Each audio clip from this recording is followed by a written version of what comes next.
Boa noite, pessoal. Boa noite, futuros uergianos e uergianas.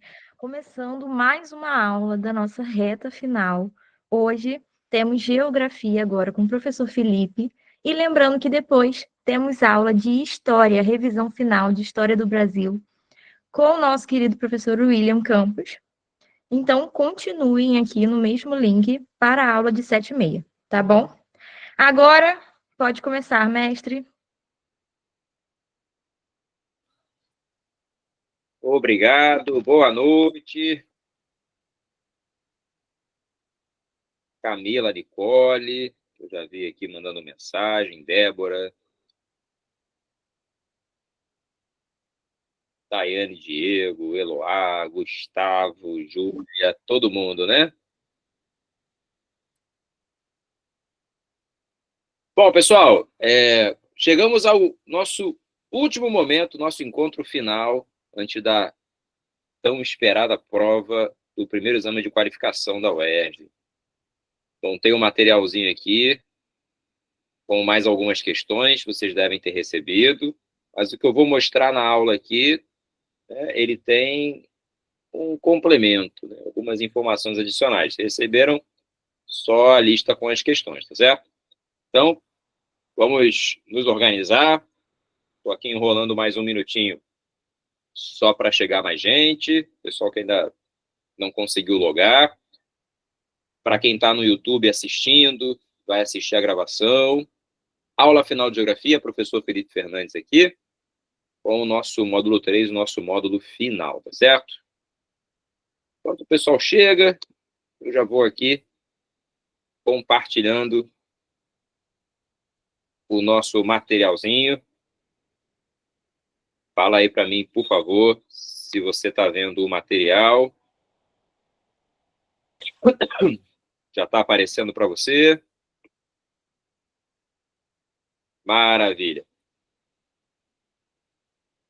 Bom, na última aula, eu tive uma boa surpresa, né? Que eu teria um tempinho um pouquinho maior do que dessa primeira. Então, algumas questões que estavam previstas para esse material aqui, a gente até já fez, tá? Então, não prestem muita atenção na numeração. E a questão número 1, por exemplo, que está aqui prevista, a gente já fez. Então, essa, né, eu vou pular. Questão número 2 é o nosso assunto aqui. Deixa eu só deixar o chat aqui visível para mim, enquanto vocês estão vendo aí a questão. Tá? Então, vamos devagarinho, ajustando. Agora sim. Bom, a questão diz o seguinte, ó. O excerto a seguir apresenta alguns dos efeitos de um conjunto de medidas econômicas implementadas no Brasil no século passado, o século XX. Aí está aqui, ó, entre aspas.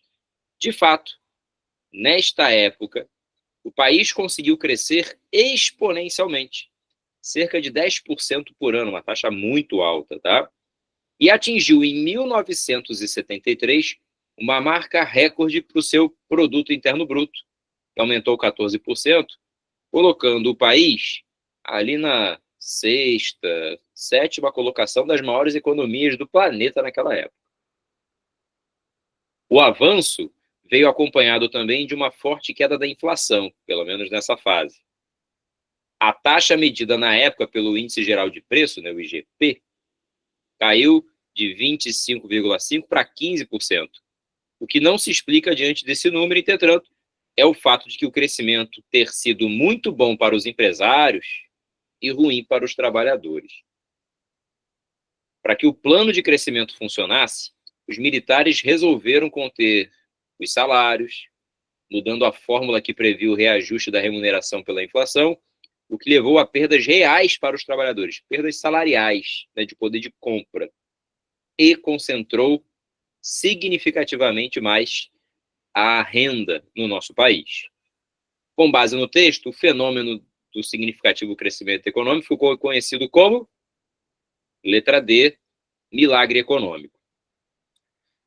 Entre 1968 e 1973, no auge ali da repressão, né, do governo militar, o Brasil, até pelas relações internacionais que estabelecia e por esses duros cortes do poder de compra da população, conseguiu uma condição muito artificial de crescimento econômico avassalador. Por essa razão, né, o termo milagre econômico passou a ser usado, porque ele fazia alusão ao milagre econômico japonês, que tinha acontecido, né, um pouco antes desse de fato, né, tornando o Japão a segunda maior economia do mundo, berço da mais alta tecnologia. Ok? Duas coisas são importantes para a gente detalhar, no entanto, nessa questão. A primeira é a seguinte. Desculpa. Aqui, ó. Eu vou usar uma questão que caiu na UERJ, um gráfico da questão que caiu na UERJ, para a gente entender essa situação. Vou aumentar aqui um pouquinho para a gente ver, tá? A questão fala aqui, ó. Entre a posse do João Goulart em 61 e a abertura iniciada em 79 e 80, a economia brasileira enfrentou conjunturas de crise e de prosperidade perceptíveis nas variações dos índices econômicos. Crescimento, inflação, exportação, importação, dívida externa. Aí a pergunta da UERJ, recente essa questão, viu? Fala assim, ó. As particularidades do período do milagre econômico foram caracterizadas por... Se você olhar o gráfico, ele começa em 63 e vai até 75. Só que, de verdade, para fazer a questão, a gente só pode olhar para duas partes. Uma que vai de 68, aqui, ó. Eita, peraí. O que eu fiz? Aqui. Uma que vai de 68 até a que vai a 73. Ou seja, o que interessa é só o que aconteceu nesse período, tá? Esquece antes, esquece depois. Olha o PIB, crescendo pra caramba, ó. Olha a inflação, diminuiu, depois voltou a crescer um pouco, mas bem abaixo dos patamares bem mais elevados do passado, ó, 78, 90. Então aqui, se a gente for considerar uma média, né, teve uma tendência à queda. As exportações aumentaram bastante, porque a nossa economia ficou mais internacionalizada, a gente criou mais relações, principalmente com os Estados Unidos. A importação também aumentou, porque havia uma demanda, né, por equipamentos, produtos, né, dentro do Brasil. E a dívida externa, ó, cresceu pra caramba. Eles não falaram nada aqui, né? Mas naquela questão anterior. Mas, inevitavelmente, isso aconteceu.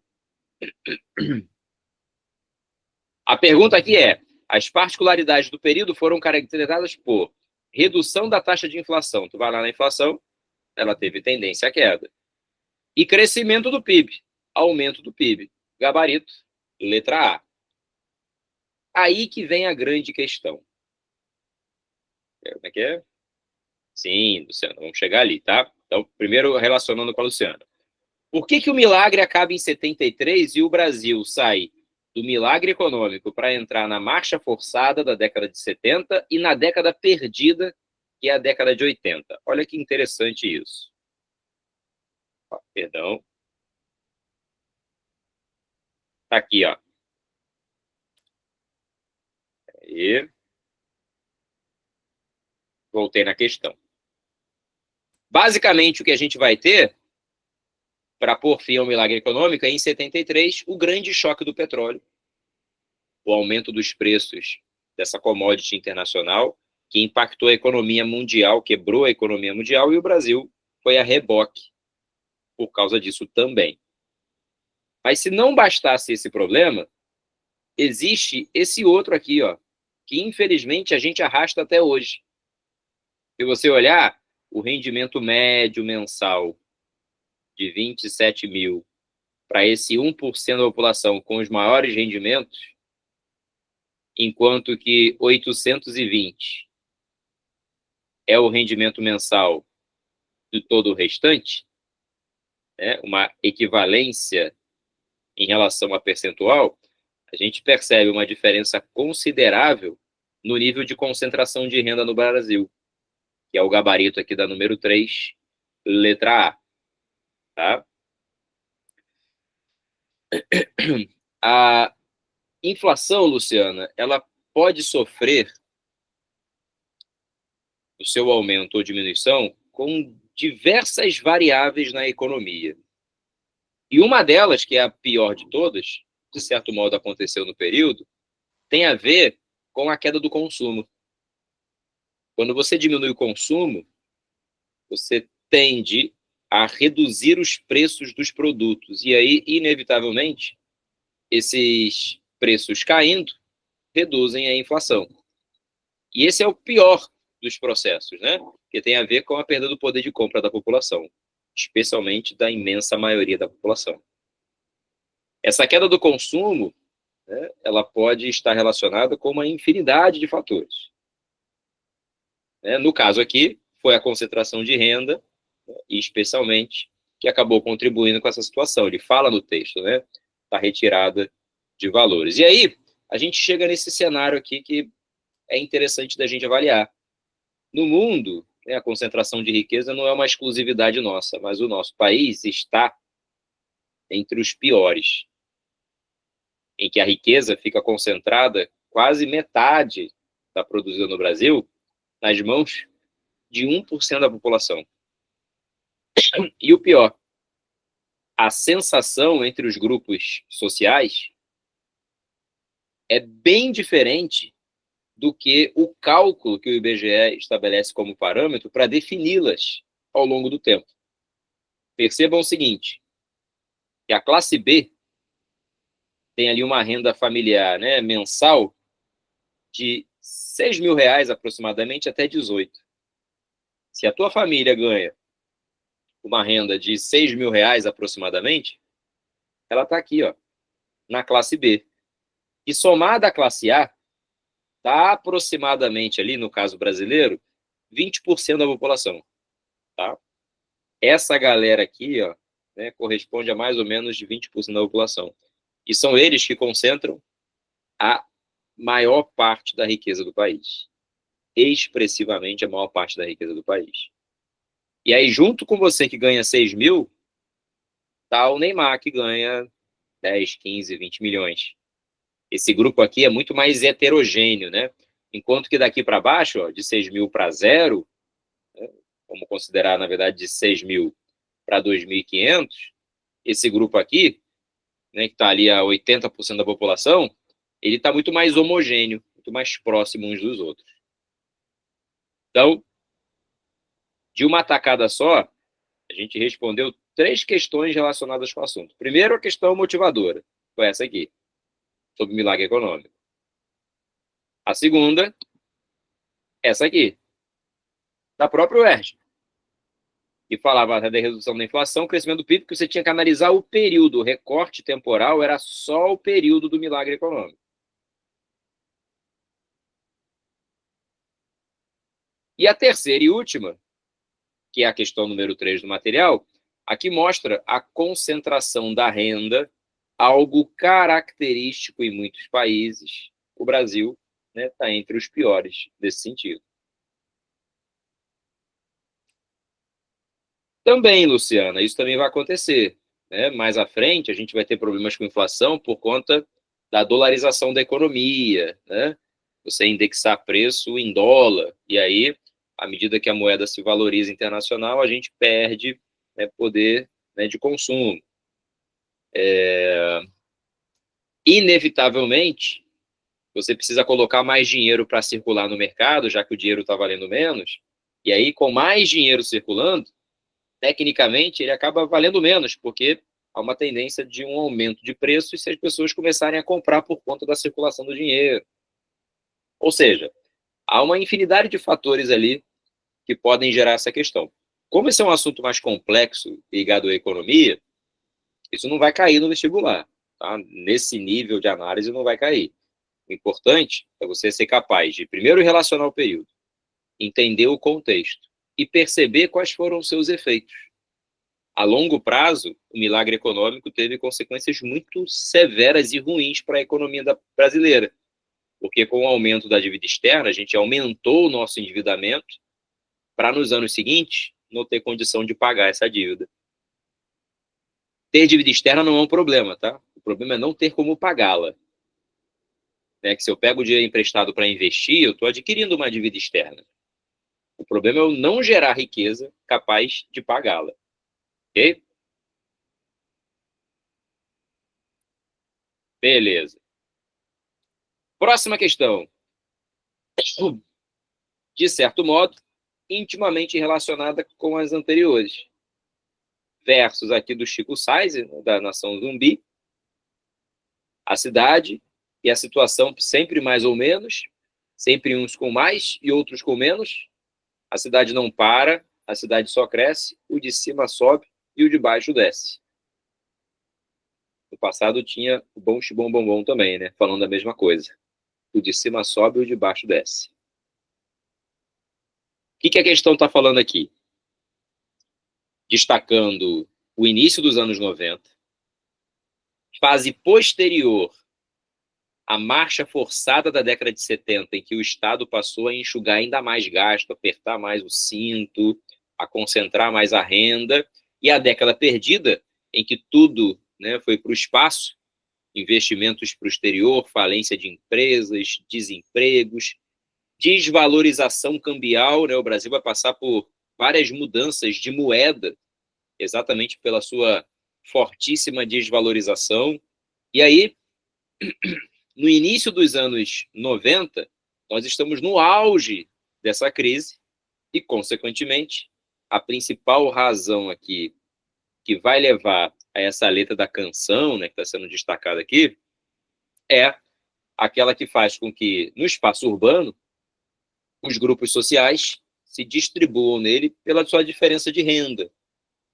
Né? Então, nesse caso aí, a forma desigual para se ter acesso à renda e garante o consumo, não só do espaço urbano, mas para qualquer tipo de consumo. Né?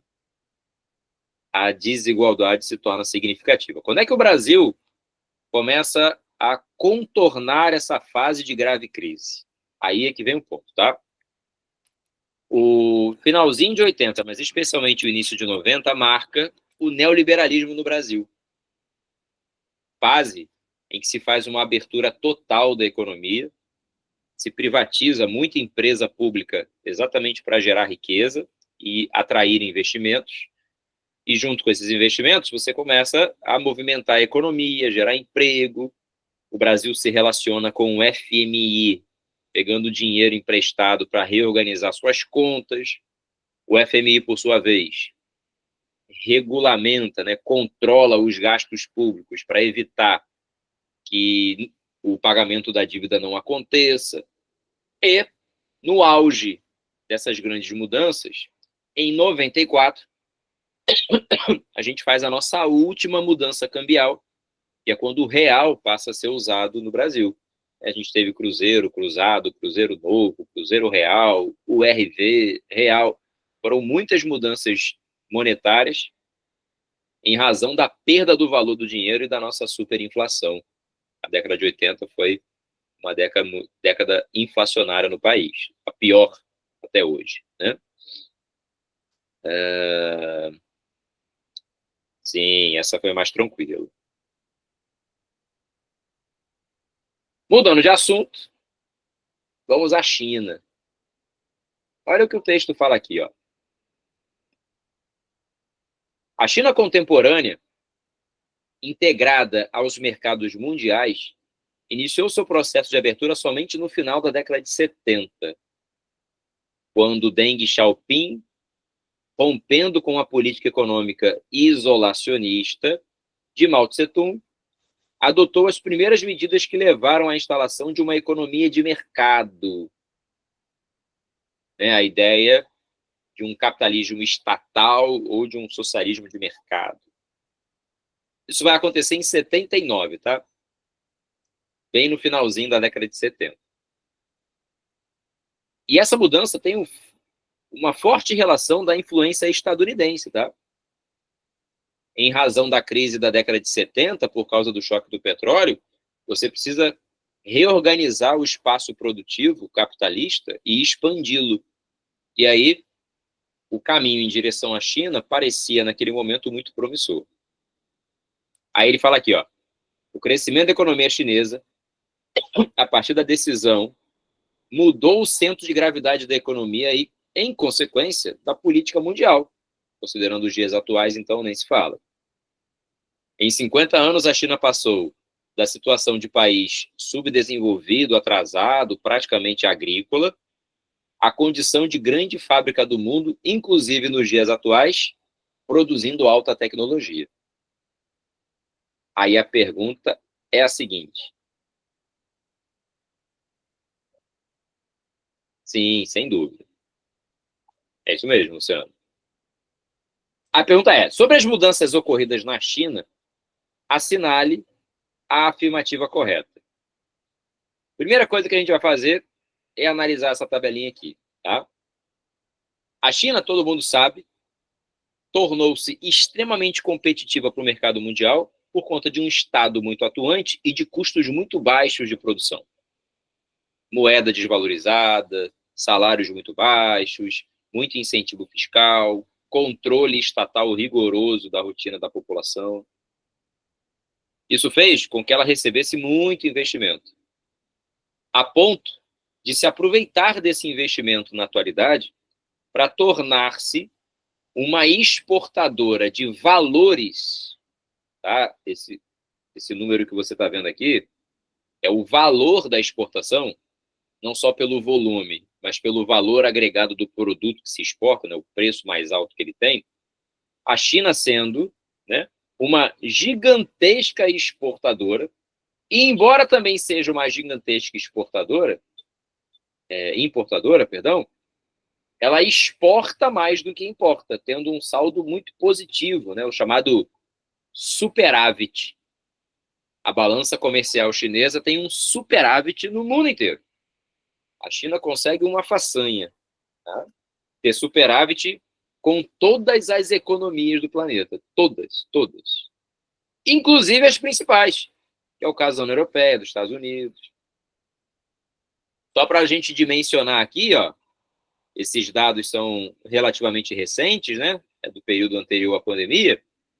Uma China equivale a 3 vezes os Estados Unidos, praticamente, em termos de volume de exportações e importações.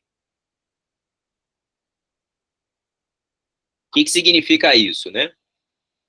Quando a China vende muito mais do que ela compra em valor, ela acaba acumulando uma quantidade muito grande de recursos que podem ser reinvestidos em atividades produtivas, em tecnologia, que vão gerar bens de maior valor e que vão ser vendidos, gerando mais lucro, aumentando a quantidade de dinheiro que entra no país, gerando um ciclo virtuoso muito positivo em razão da China vender muito mais do que comprar.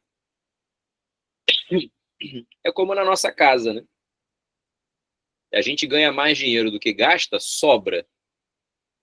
E essa é a lógica, tá? A China, ela compra bem menos do que ganha, né? Do que vende. Então ela passa a ter um superávit na sua balança comercial, uma grande acumulação de riquezas, que garantem, assim, uma maior reintrodução de investimentos na sua economia. Thalia, essa é a principal razão de hoje o Donald Trump atacar tanto a China.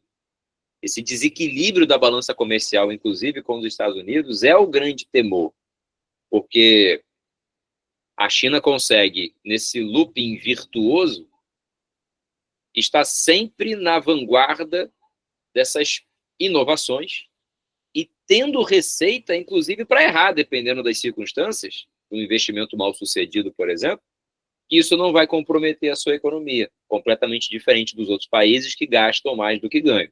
Uma coisa é certa, se os Estados Unidos não controlassem o câmbio mundial, né, não tivessem ali o dólar como a moeda que estabelece o lastro econômico internacional, os Estados Unidos já tinha caído há mais tempo.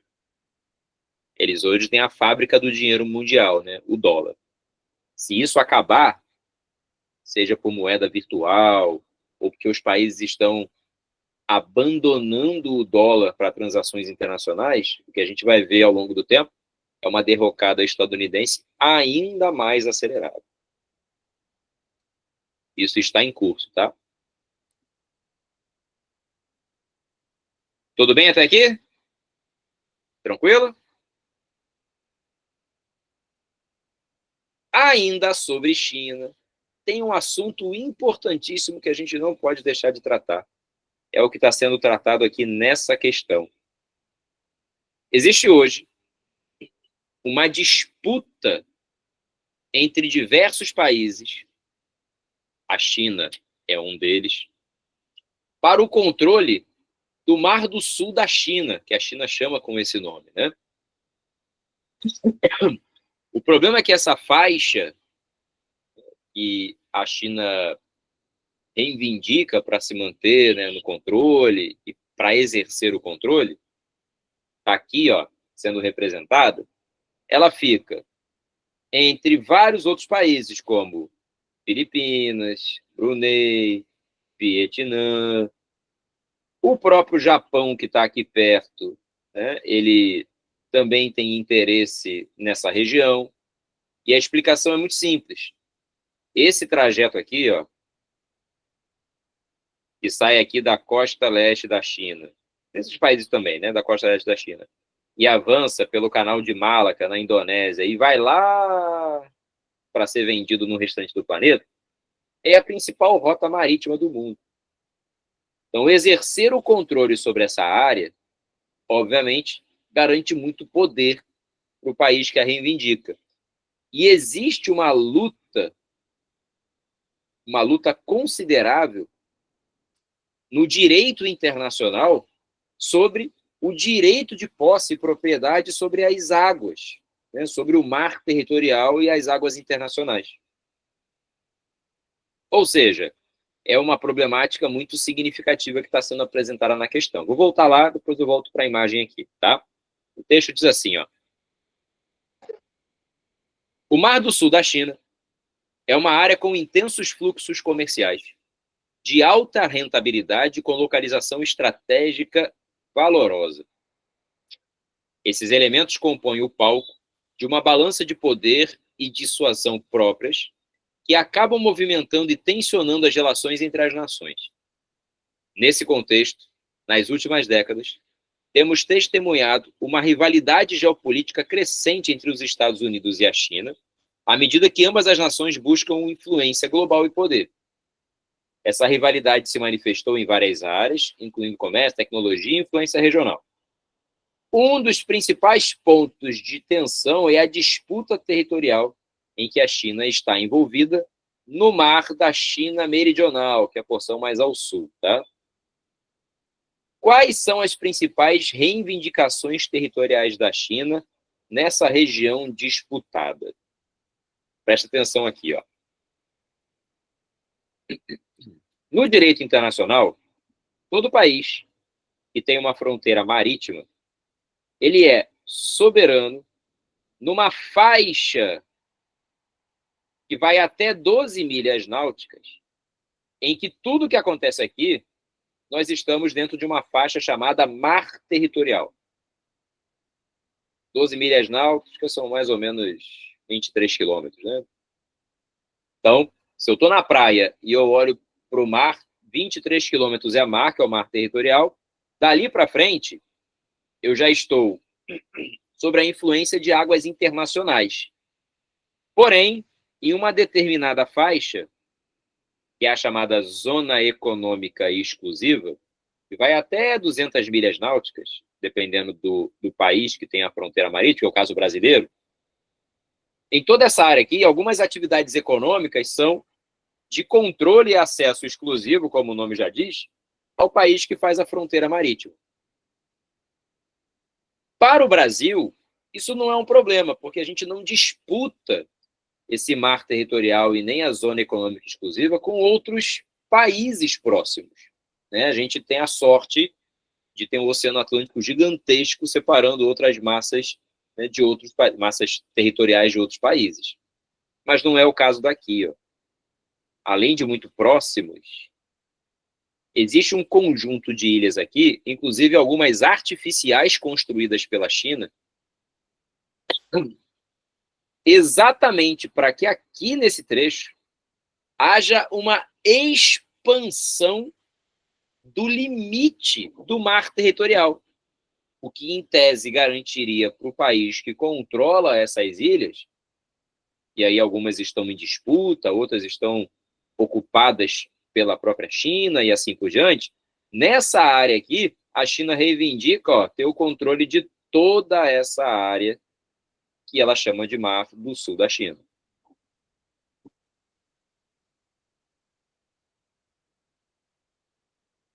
Luciana, até pode, tá? Mas como na geopolítica atual esse assunto aqui merece uma relevância, é bom a gente ficar atento. No que a China se baseia para reivindicar essa posse, né, além dessa ocupação territorial, da construção de ilhas artificiais e da ocupação de outras, colocando frotas da sua marinha, inclusive, né, muitos porta-aviões ali na região, né, aumentando a tensão entre os países. Ela alega, atenção para isso aqui, hein? Isso aqui é muito importante.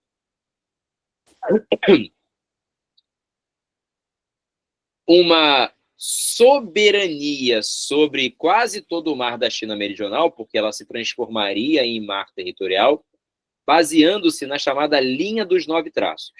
Então, o gabarito aqui, ó, é a letra C. O que significam esses 9 traços? Exatamente por conta da ocupação de algumas ilhas com a exploração econômica, essa linha a partir da ilha passa a ser de 12 milhas náuticas, avançando para todos os lados, como se fosse um raio ampliado a partir da área em que ela ocupa. E ela faz isso estrategicamente em 9 pontos diferentes desse mar territorial aqui que a China tenta alegar como seu. Exatamente, Luciana, a linha dos 9 traços. Pois é, essa é uma grande complicação. O Brasil, por exemplo, mesmo não tendo um país disputando essa zona fronteiriça, mesmo assim, a gente luta pela expansão das áreas de exploração econômica, ocupando ilhas e ampliando a partir dessas ilhas a sua área de atuação. Vocês já devem ter ouvido falar da Amazônia Azul. Deixa eu botar aqui uma imagem só para a gente relacionar, porque pode aparecer um assunto desse. Quer ver, ó? A gente já falou sobre isso em alguma aula, mas não custa relembrar. Olha aqui, ó.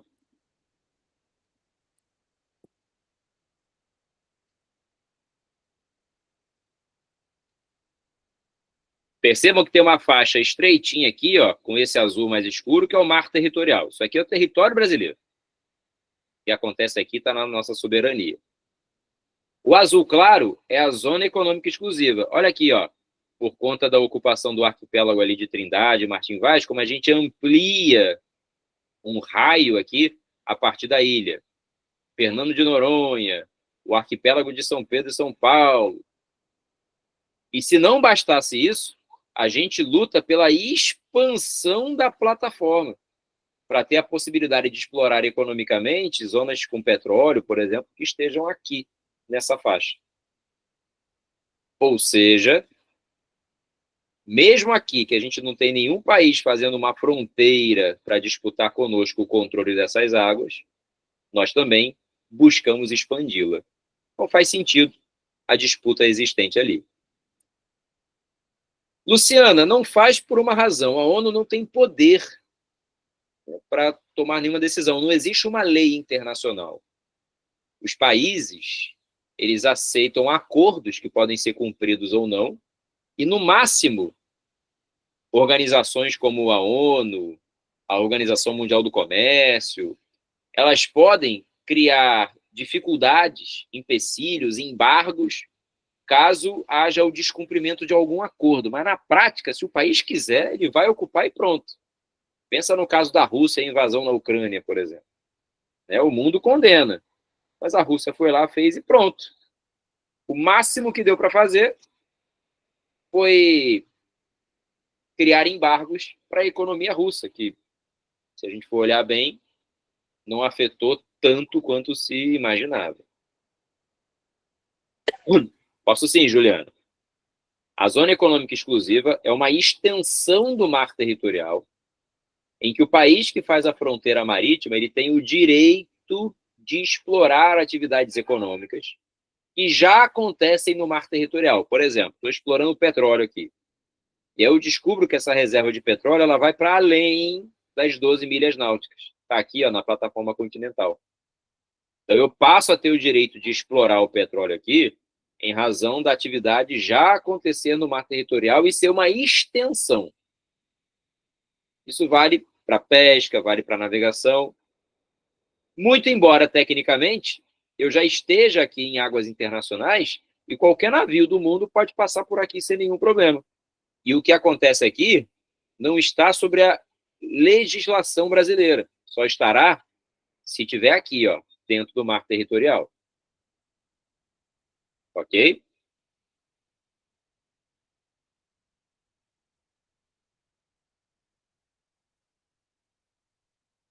Beleza, maravilha. Então vamos um pouquinho à frente.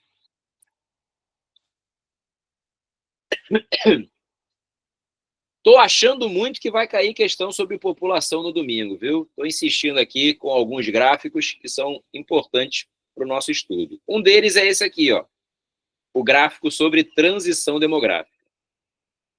Para quem lembra, cada fase dessa aqui representa um momento diferente para o comportamento do crescimento vegetativo, que é a diferença entre a taxa de natalidade e de mortalidade ao longo do tempo.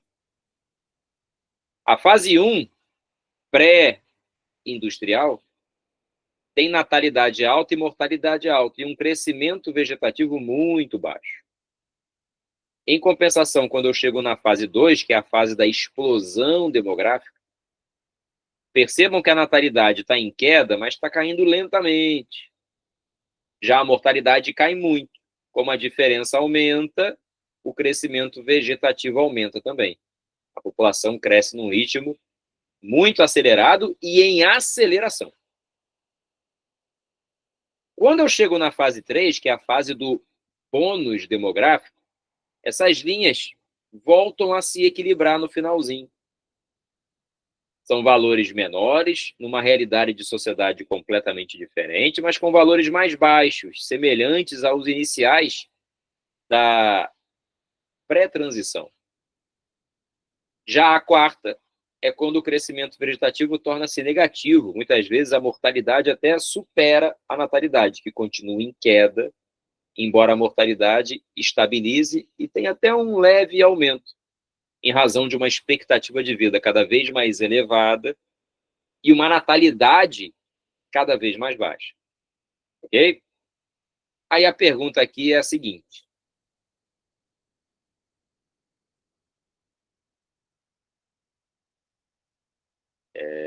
Pode ser.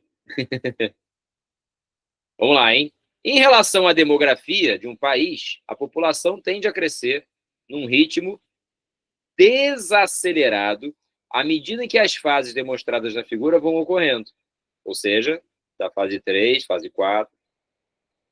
A taxa de natalidade e mortalidade estão diretamente relacionadas às condições socioeconômicas da população e podem indicar um grau de desenvolvimento da nação, além de indicar as políticas que devem ser adotadas. A população está crescendo demais, controle de natalidade, mecanismos que reduzam a natalidade, né? A população está envelhecida, é necessário pensar em aposentadoria, em saúde, em estímulo à natalidade. Aí a pergunta é, sobre essas taxas, verifica-se que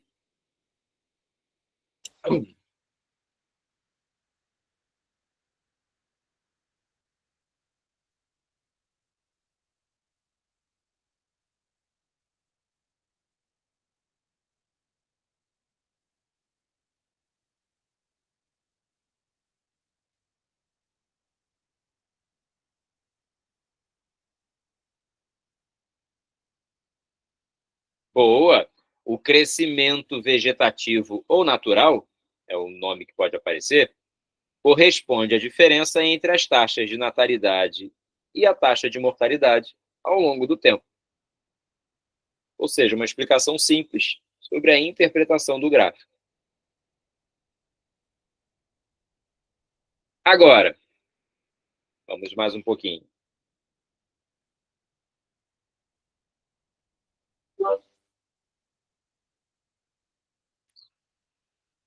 Essa questão aqui, ó, já exige uma interpretação complexa.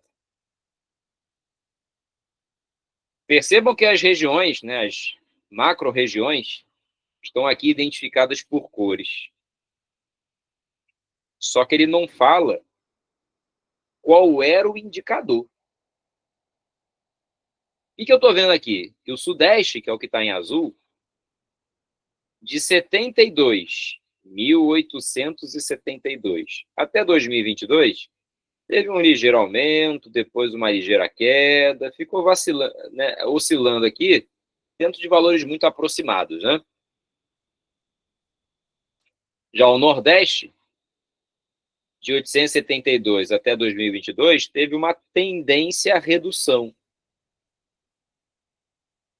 O Sul teve tendência ao aumento, apesar de ter uma redução aqui no final em comparação ao início, né? Ele tem uma tendência de aumento e estagnação. O Centro-Oeste, que apesar de pequenininho, tem tendência de aumento, é o amarelo, e o Norte também com tendência de aumento ao longo do tempo.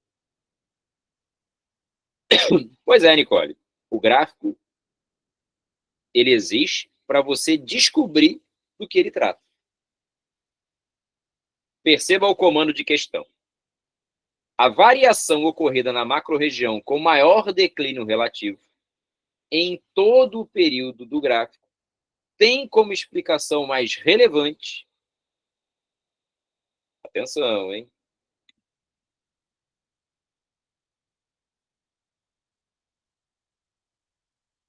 Quando eu olho aqui, qual é a região que tem, ao longo do período, declínio relativo?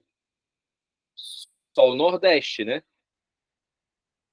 Visivelmente é aquele que está em queda. Então esquece todo o resto. Olha só para o Nordeste. O que dessas alternativas aqui poderia justificar esse declínio relativo?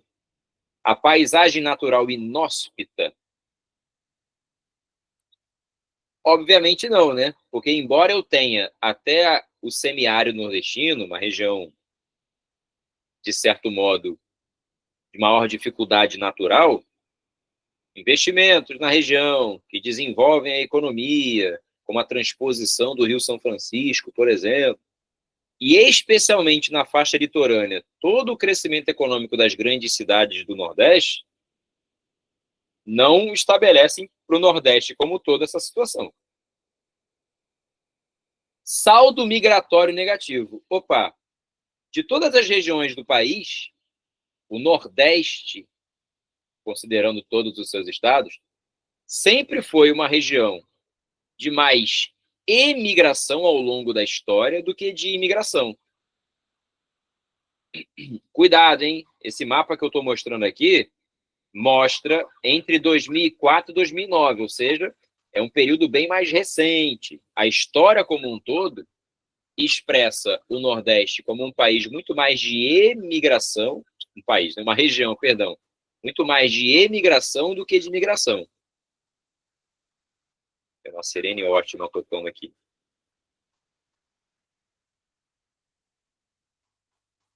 Obrigado.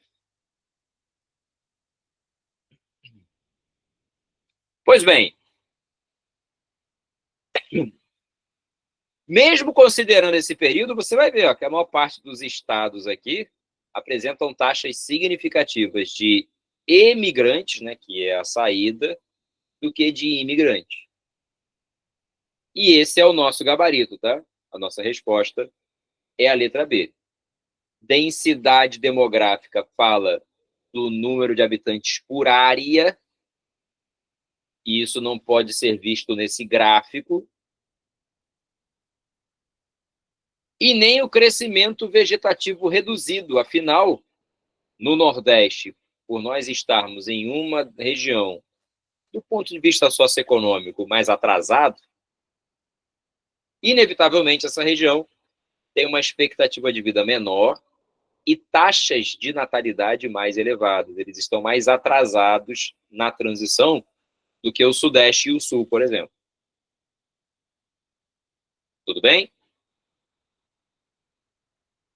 Lembra que a UERJ gosta muito de questão assim, para analisar gráfico e a gente interpretar a partir do gráfico. Agora, fiquem atentos a um detalhe. Eu botei esse mapa aqui por uma razão. A região Nordeste, na atualidade, apresenta um dinamismo econômico muito especial. Muitas indústrias estão se deslocando para essa região, primeiro, pela maior proximidade com mercados como a Europa, a América do Norte.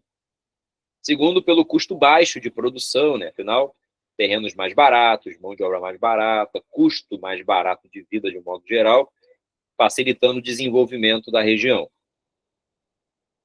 Com isso, a gente começa a ver cada vez mais o retorno de nordestinos ou de descendentes de nordestinos para o Nordeste, principalmente saindo do Sudeste e indo em direção à região Nordeste do país. Então, ó, entre 95 e 2000, 462 mil. Entre 99 e 2004, 620 mil.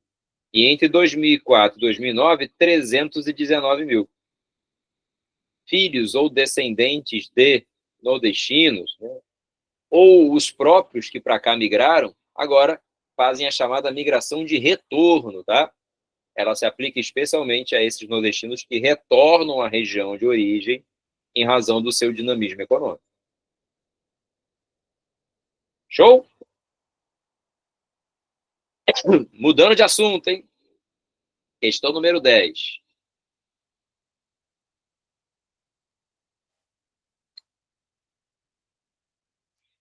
Rotas e intensidade dos ciclones tropicais registrados até 2015. Se você olhar aqui, você tem o Oceano Atlântico no hemisfério norte e no Oceano Pacífico, especialmente aqui no hemisfério norte, mas também com vestígios no hemisfério sul. Afinal, na legenda está escrito aqui, ó, escala de intensidade das tempestades e ciclones tropicais, considerando essas faixas do planeta ao longo do tempo.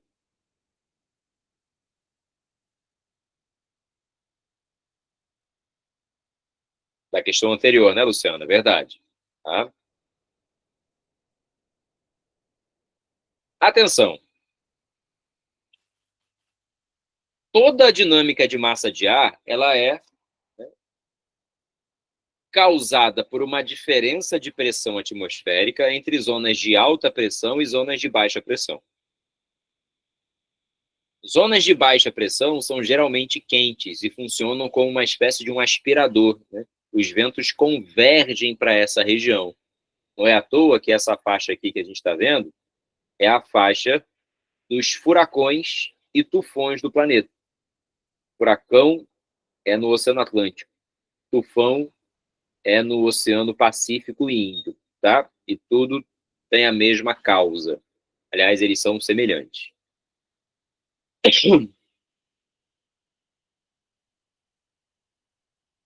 Giovana, eu tô na 10 agora, tá?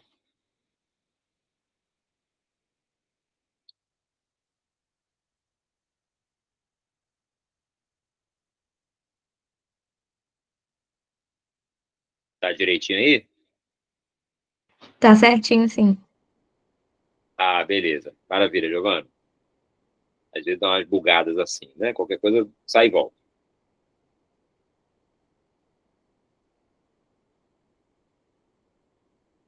Ih, Luciano, esse é outro assunto. Vamos lá. Eu já explico, mas vamos focar na questão aqui primeiro. Furacão, tufão, que é o caso aqui, né, que está sendo destacado especialmente na questão, principalmente esses, né, estão ali relacionados à dinâmica dessa faixa tropical dependem de duas coisas para se tornarem potencialmente mais fortes e frequentes: temperaturas altas e umidade.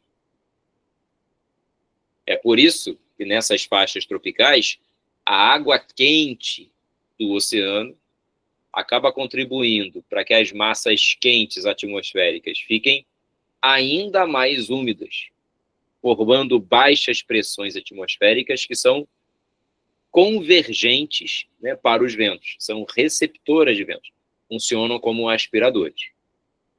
Aí a questão diz assim, ó: ciclones tropicais, conhecidos também como furacão e tufão, é a denominação genérica para um tipo de tempestade circular.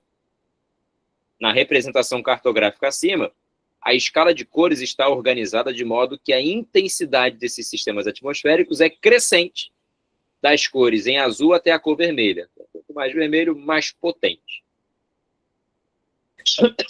Aí vem a pergunta: analisando a distribuição espacial e as rotas apresentadas no mapa, identifica-se que uma característica climática essencial para a ocorrência desses sistemas é a presença de... E já mataram aqui: correntes marinhas quentes.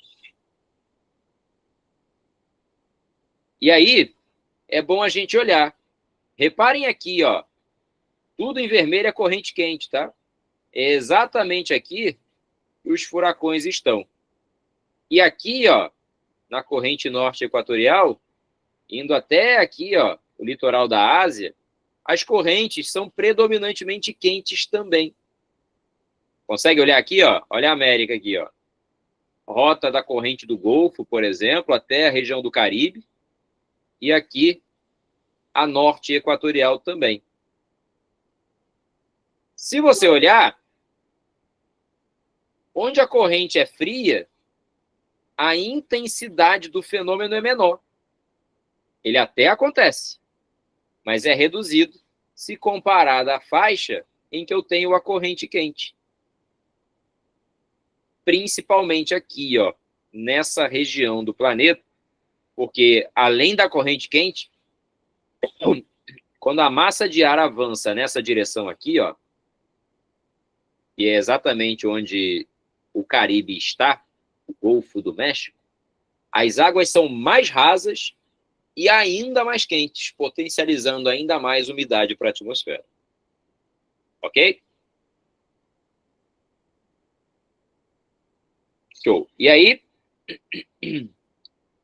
repito sim, Nayara, no Oceano Atlântico o nome é furacão, e no Oceano Pacífico e Índico nós chamamos de tufão, mas eles são tecnicamente a mesma coisa.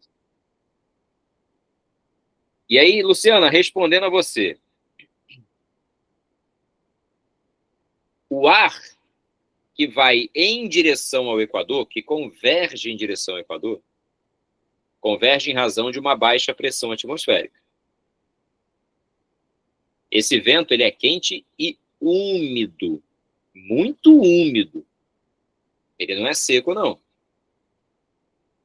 Quando esse ar chega no Equador, ele ganha em altitude. E ele ganha altitude por quê?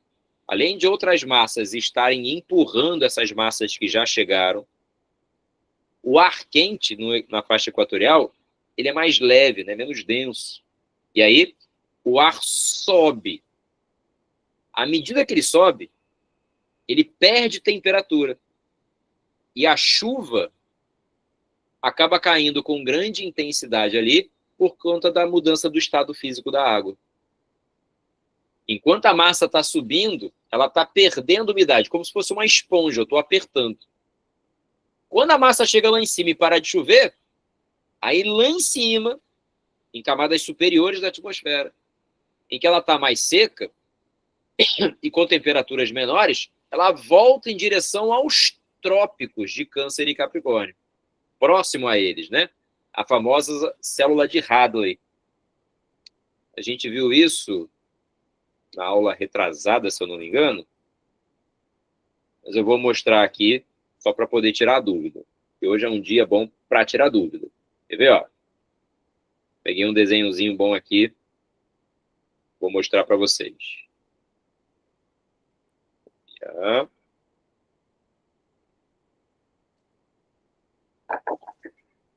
Aí. Agora vai.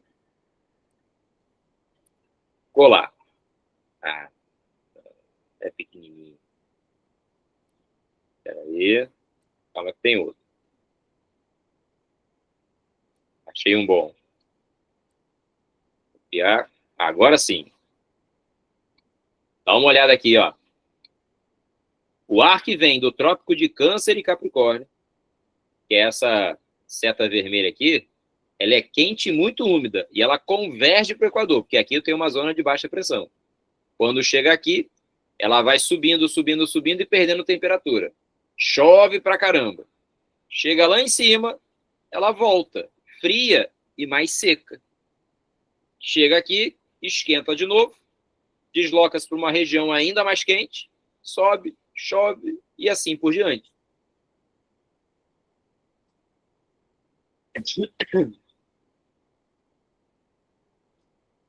Nesse caso não é quente não, tá? É frio, ó. Esse azulzinho aqui é fazendo uma referência a uma temperatura menor, tá? Temperatura menor, mais frio. Temperatura maior, mais quente. Isabelle, a sua questão é interessante. O El Niño, só para usar essa imagem aqui como referência, acontece nessa região aqui, ó. Laninha também, tá? O El Niño, ele causa uma anomalia nas águas aqui dessa região, esquentando-a mais do que o normal. Então, ela vai alterar as correntes marítimas daqui e, indiretamente, vai alterar massas de ar que atuam em vários lugares do planeta, inclusive aqui no Brasil. O Nordeste, por exemplo, tende a ficar muito mais seco quando o El Niño atua, e geralmente ali no final do ano. Já a Laninha, que também acontece aqui, também é uma anomalia, porque ela esfria ainda mais as águas nessa região. E aí interfere nas massas de ar. E no caso do Nordeste aqui, só para usar um exemplo, a tendência quando Laninha está atuando é que no Nordeste eu tenha mais chuva.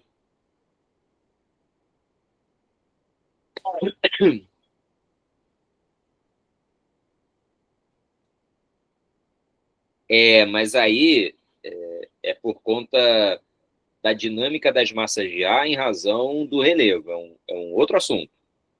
Lembra que o semiárido tem uma relação muito direta com a perda de umidade causada pelo relevo. O Planalto da Borborema, por exemplo, não deixa a massa úmida do oceano chegar.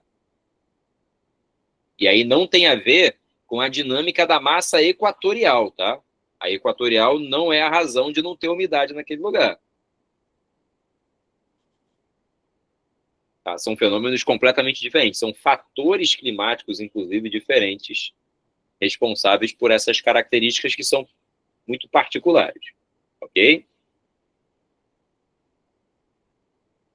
Tem a ver com dinâmica, mas não com a massa equatorial. Não com a massa equatorial, tá? Porque, em tese, essa região, se eu não tenho esse relevo montanhoso, receberia ventos úmidos do oceano o tempo todo, os famosos ventos alísios, soprando direto.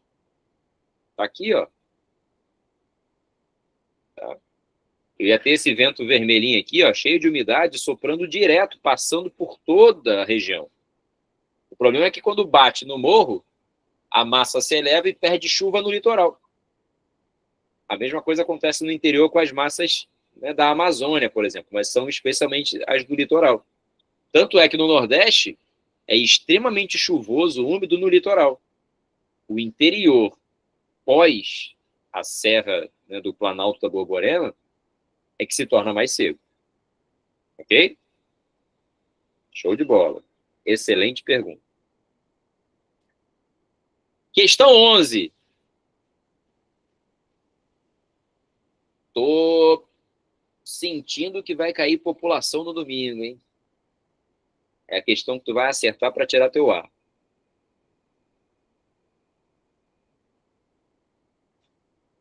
Dá uma olhada nessa questão aqui, ó.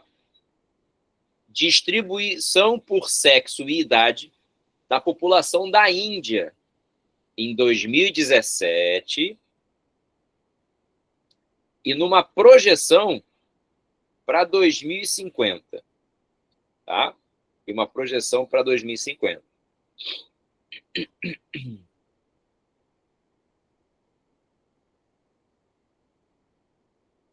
Acabou não saindo aqui, mas essa projeção que você está vendo aqui acabou ficando meio cortado, né? Deixa eu só ajustar aqui para ficar melhor para você. Só um minuto. Um minuto.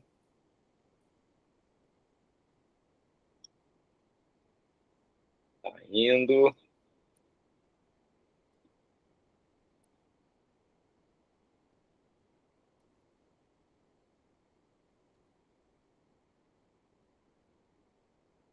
Pequeno probleminha na configuração aqui, mas nada demais, tá?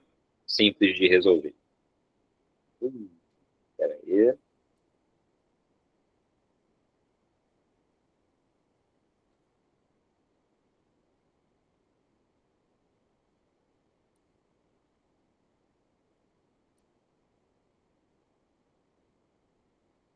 Não vou conseguir abrir aqui agora. Ah, sim, vamos entender.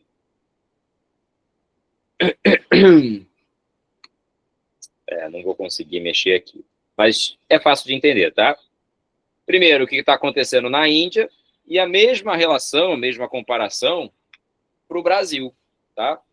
Considerando o mesmo período, ok? Isso, a questão número 11. O que eu estou vendo aqui? Tanto a Índia quanto o Brasil apresentam uma distribuição da população que é reflexo direto de uma transição demográfica. Já que eu percebo que as bases estão ficando cada vez mais baixas, menores, né, mais estreitas, em relação ao seu corpo e ao seu topo ao longo do tempo. Tudo bem? Em relação ao corpo e ao topo. Por que a da Índia tem tantas oscilações assim, diferente da do Brasil, que é mais homogênea? Existe uma explicação, tá? No caso da Índia, lembre-se que a Índia passou por um processo de independência muito recente, só pós Segunda Guerra Mundial, e num processo que foi muito doloroso, muito violento, muito sangrento, envolvendo ali a formação de países como o Paquistão, país que mantém o nível de conflito até hoje, Bangladesh, Mianmar, entre outros, além da própria disputa entre grupos sociais. Por isso que tem muitas oscilações assim, tá? Períodos em que a guerra, por exemplo, ou a fome muito intensa comprometeram esses grupos. Mas, tirando essa variação, o comportamento é semelhante. 3 são as informações diretas que a gente pode interpretar olhando para uma estrutura etária. A primeira delas, a natalidade. Onde é que eu vejo a natalidade?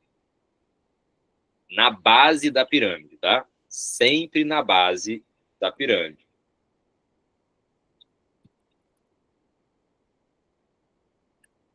A segunda informação é a da mortalidade. Como assim, Felipe? Fácil de entender também. Em comparação à base, o corpo e o topo, se eles forem muito mais estreitos, vão representar uma taxa de mortalidade também elevada. Por quê? Porque a tendência do passado na transição é ter taxas de natalidade muito elevadas. Se o corpo e o topo ficam mais estreitos, significa dizer que eu tenho ali uma taxa de mortalidade também elevada. E aí eu interpreto a expectativa de vida. Se a natalidade diminui e a mortalidade diminui, porque o corpo e o topo vão ficando maiores, a expectativa de vida vai aumentando ou diminuindo? Aumentando, né? Nesse caso aqui, é a expectativa de vida. Tecnicamente, ao longo do tempo, com o envelhecimento da população, reparem aqui, ó, o grupo ficando cada vez mais velho, eu tenho uma tendência de redução da população economicamente ativa. Não é a realidade atual, nem de Índia, nem de Brasil, mas para 2050 será. Esses dois países, inclusive, têm tendência a uma diminuição da população. Curiosamente, a tendência é diminuir. O gabarito é a letra A. Há um crescimento da expectativa de vida. Fecundidade, mortalidade e população economicamente ativa tendem a diminuir nessa projeção em ambos os países. Quer ver? Ó? Vou mostrar um desenhozinho aqui, que talvez faça a gente entender melhor. Isso aqui é só Brasil. Tá? Foi de uma questão do Enem isso aqui, mas serve para entender. Olha a base da pirâmide aqui, ó. Como ela está ficando de 80 até 2040, cada vez mais estreita. Em compensação, o cara que nasceu aqui, com 0, em 2040 vai estar com quantos anos?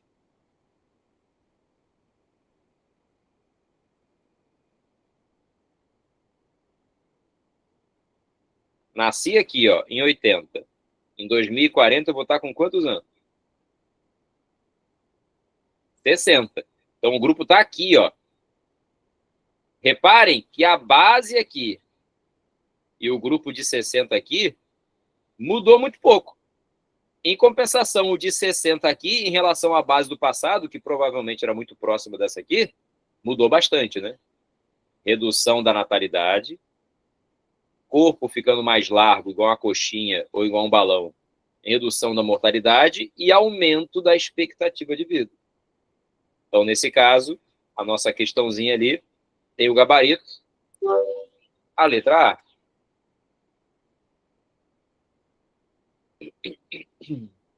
Beleza?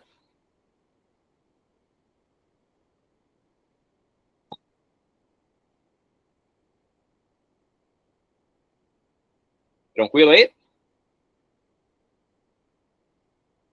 Beleza. Vamos mais um pouquinho.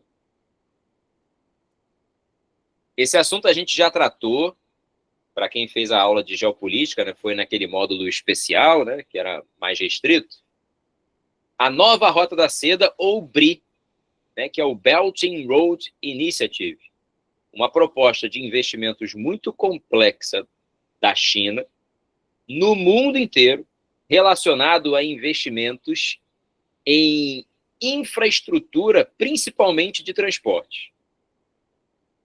Transportes terrestres ligando a China a diversas regiões do planeta, na própria Ásia, na Europa e na África, e com extensão, inclusive, aqui para a América do Sul. O Brasil, inclusive, uma dessas rotas. Isso aqui, inclusive, foi negociado agora, tá? Tem coisa de um mês. É um assunto que pode aparecer. Uma ferrovia transcontinental, né? Transoceânica, ligando o Atlântico ao Pacífico, para ser uma alternativa ao Canal do Panamá e conectar as regiões produtoras de matérias-primas até a China, em rotas alternativas por terra e por mar, por exemplo, ao Mar do Sul da China. A ideia é conseguir ter aqui controle alternativo para evitar qualquer, eventualmente, impedimento para a circulação de mercadorias chinesas, tanto para as suas exportações, como também para as suas importações. No caso dessa questão, que fala assim, ó, considerando a rede espacial que está sendo implantada para a nova Rota da Seda, que segundo os cientistas políticos vai ser a maior obra da humanidade pela dimensão, pelo tamanho do investimento, né, e das áreas de alcance, identifica-se que um dos objetivos prioritários do empreendimento chinês e que eles querem garantir dessas opções: o suprimento de insumos industriais, de matéria-prima necessária para que a atividade produtiva industrial continue acontecendo. O suprimento da indústria para o fornecimento de mercadorias. Poderia ter como resposta aqui a garantia de rotas de exportação para os seus produtos industriais.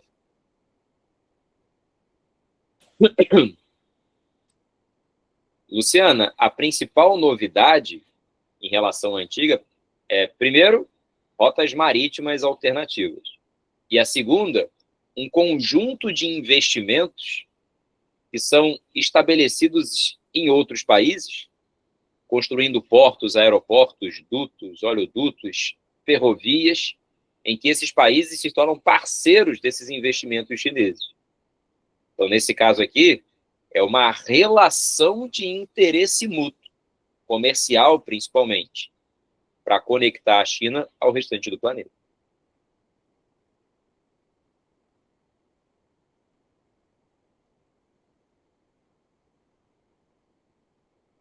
Chegamos à questão 13, hein? Mudando de assunto. O texto fala assim, ó. A Finlândia tornou-se o 31º membro da OTAN, Organização do Tratado do Atlântico Norte, fundada pelos Estados Unidos com seus aliados diante do avanço da influência da antiga União Soviética na Europa. 74 anos depois, é uma questão bem recente, segue a sua expansão contra a Rússia do Vladimir Putin. O ingresso do país, que é a Finlândia, é uma derrota estratégica para Putin, que invadiu a Ucrânia há um ano, né, foi em 2022, foi a segunda invasão, iniciando um terremoto na arquitetura da segurança mundial. Um ponto central do Kremlin era evitar que Kiev, capital da Ucrânia, entrasse na OTAN. Quando da sua criação, um objetivo inicial da organização citada era estabelecer, vamos devagarinho. Aqui está o mapa dos membros europeus da OTAN. Então, logo a Guerra Fria se iniciou, a disputa nas esferas política, econômica e militar, elas se intensificaram. E na esfera militar, a coalizão militar liderada pelos Estados Unidos envolvia esses países aqui, ó, até a Guerra Fria, né, alguma parte desses países, era a de conter o avanço do socialismo soviético na região.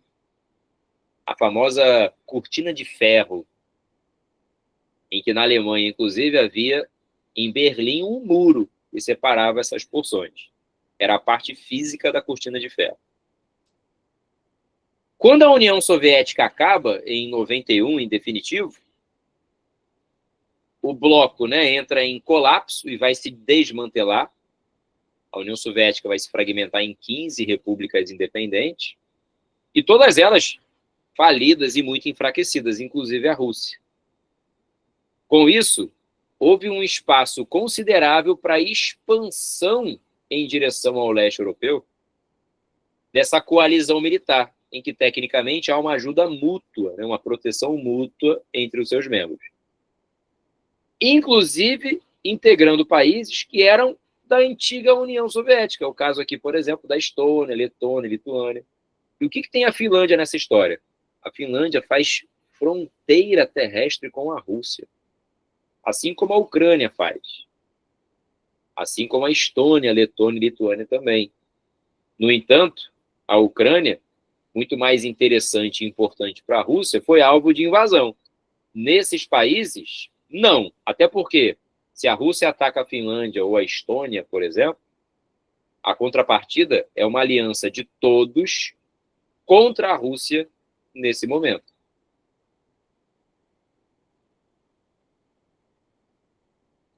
Olha, demonstração da ineficácia política de contenção da Rússia. Luciana, nesse caso, não. Por quê? A Ucrânia demonstrou o interesse em entrar para a OTAN, e não só a OTAN, também fazer parte da União Europeia. Justificativa que o Putin precisava para sua invasão. Tá? Por conta da Ucrânia não fazer parte desse bloco, de maneira direta, esse envolvimento ele não acontece. A Ucrânia precisa resolver o seu problema considerando a sua própria soberania, e a Rússia também. O máximo que o mundo pode fazer numa situação como essa é impor sanções. Se a Rússia, por alguma razão, ocupa ou invade algum território de algum membro, inclusive esses novos, né, como a Finlândia e a Suécia, inevitavelmente isso poderia deflagrar uma guerra mundial. E com um detalhe, hein? O Putin anunciou que corre o risco de invadir a Estônia. Disse que faria isso em novembro, próximo ao verão do hemisfério norte. Se isso acontecer, a Terceira Guerra Mundial começa, porque todos esses países vão obrigatoriamente ter que se envolver no confronto.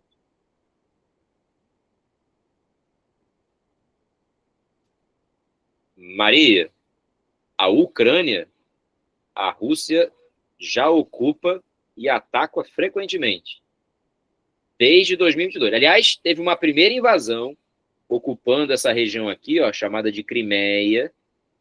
Isso foi em 2014. E a segunda é essa, que infelizmente leva a Ucrânia a um nível de destruição gigantesco. Tá? Eles estão em guerra desde então. Tá? Enquanto a guerra estiver com a Ucrânia, esses países aqui só vão lucrar com essa guerra, vendendo armas, vendendo equipamentos, endividando a Ucrânia. Vocês já viram isso acontecer no passado, né? Tanto na Primeira quanto na Segunda Guerra, muitos países se endividaram com potências bélicas por conta da necessidade de suprimentos, de armas. É o que está acontecendo com a Ucrânia. O Putin quer controlar as terras raras da região, a China também. Ou seja, virou um espaço de negócios, enquanto a tristeza acontece. Tá? Agora, o risco de uma terceira guerra mundial é iminente. Tá? Recentemente, o Putin, por conta do Trump apertar um pouquinho mais na discussão e falar, inclusive, né, que o Putin estava louco, o Putin ameaçou, né, uma terceira guerra mundial em curso, podendo atacar um desses países aqui do leste europeu. Está faltando muito pouco para isso acontecer, infelizmente, tá? Sim, fora as outras guerras, né? O Iêmen em guerra, a gente fala menos hoje em dia, né? Mas a Síria continua em conflito, nós temos guerra no Sudão, né? Nós temos guerra na Somalilândia ali, né? Na Etiópia, ou seja, problema é que não falta. Aí vem a pergunta: quando da sua criação, um objetivo inicial da organização citada, que é a OTAN, era estabelecer, qual é teu gabarito aí? Facinho, né? Uma cooperação militar defensiva, né? Uma coalizão militar que existe até hoje. A do lado soviético, que era o Pacto de Varsóvia, já se desfez faz tempo. Temos esse problema também.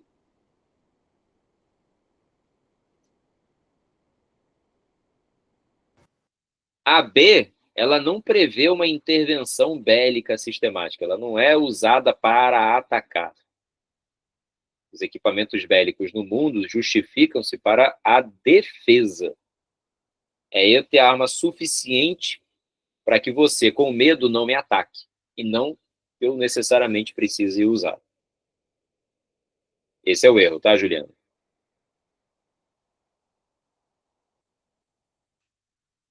Questão 14.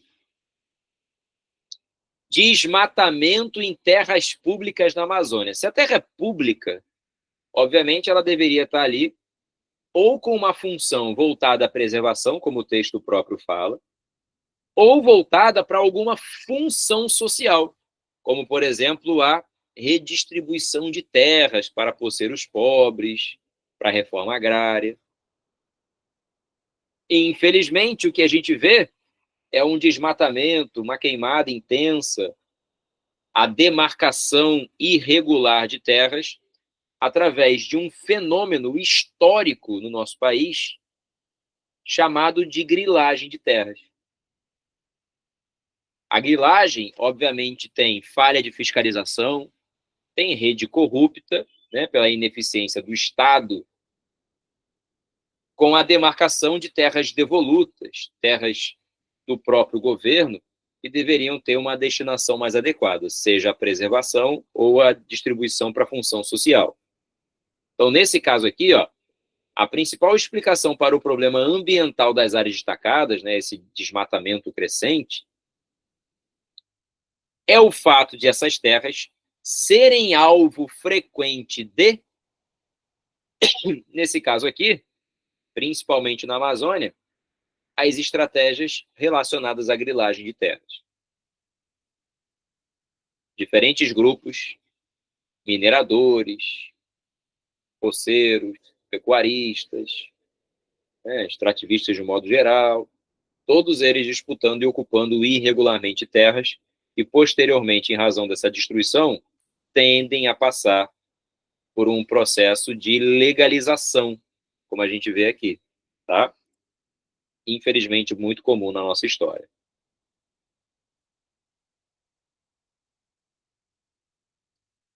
Luciana, meios nós temos, o que não há muito é interesse e eficiência. Existe sistema por satélite para fazer monitoramento, né? Existem as Forças Armadas que podem atuar, a Polícia Federal, mas, de certo modo, como há muito interesse econômico, é comum que redes corruptas se estabeleçam nessas áreas em que você tem menos visibilidade e controle. Questão número 15. União Europeia veta a fusão das siderúrgicas Tata e ThyssenKrupp.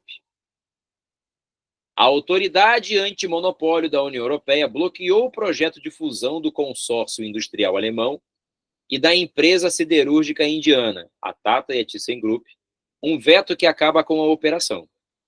Proibimos a fusão para evitar sérios danos aos clientes e consumidores industriais europeus, afirmou a comissária europeia de concorrência, Margrethe, em um comunicado. A decisão frustra o que resultaria na criação da segunda maior empresa siderúrgica europeia, atrás apenas da ArcelorMittal, com o objetivo de enfrentar a indústria chinesa no ramo, né? Afinal, isso é um problema. Considerando o contexto apontado na reportagem, a medida tomada pelo órgão europeu teve como principal objetivo evitar a seguinte consequência para a economia europeia.